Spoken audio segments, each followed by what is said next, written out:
yung mga pananim namin. O yan. Simula tayo dito sa mga saging. Ayan. O. Kita mo natumba mga saging. Ayan. Sayang talaga ang pagod mo.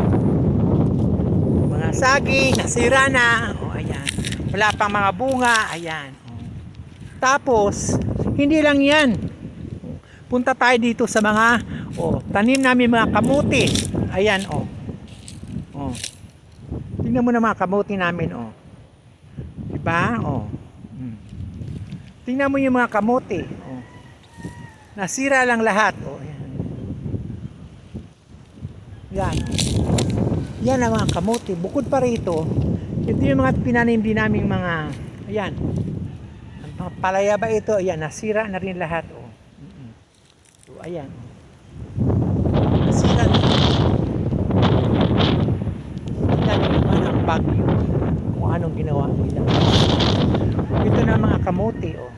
Hindi mo nasira yung mga kamuti. Tapos, yan ang mga kamuti at ito naman ang mga balanghoy o kamuting kahoy na tinanim namin. Nasira na, kawawa naman. Yan. Ito naman ang mga ito pala ang mga balanghoy. Ayan. Ito mga balanghoy. Tingnan mo naman. Nasira ang mga balanghoy. So pupunta tayo dito sa mga ito. Yan, ito naman mga kamote. O yan, saka mga kamote. O yan. Diba?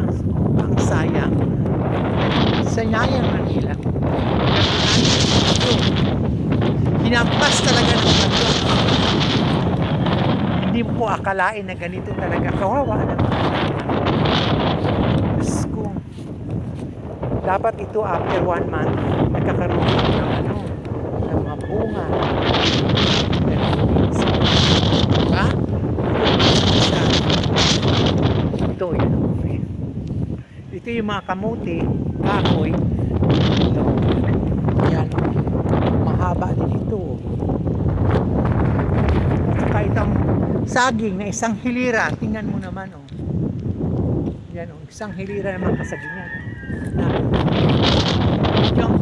Medyo matino-tino lang ngayon. Ito yung lemongrass. Hindi masyadong nasisira ang pero lahat nasira talaga. Ang haba-haba na mga saging. Nakita mo yung mga saging. Yan ang mga pananim kong saging. Nasira lang lahat. Ayan ang mga saging. Yan. Yan yung mga saging. Ayan. Ano masasabi niyo sa nangyayari dito sa Saipan? Ito ngayon. Mga yan. Ayun ang mga dapat ko pang taniman. Nakita nyo. Yan. Ito naman ang mga ampalaya. Ito nasira. Ito isang ng ampalaya. Isang linya ng ampalaya. Sinira lang. Yan. Marami na sanang bunga yan. Ito naman ang mga sitaw sana mga yan. Nasira din. Kita mo naman sa dami-dami sanang yung makikita na yan. Ang ganda-ganda sana.